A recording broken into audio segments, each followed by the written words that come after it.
ही शक्ती भगवान त्रिदेवांनी म्हणजेच ब्रह्मा, विष्णू आणि महेश या तीन देवांनी आपला छोटासा अंश देऊन देवीला अधिक शक्तिशाली बनवलं.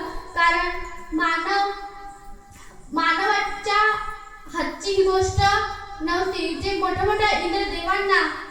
देवांना करवलं नाही, ते करू शकले नाही, ते आई दुर्गा देवीने केलं. त्यामुळे त्या 9 रूपा घ्यायला अवतारित झाल्या.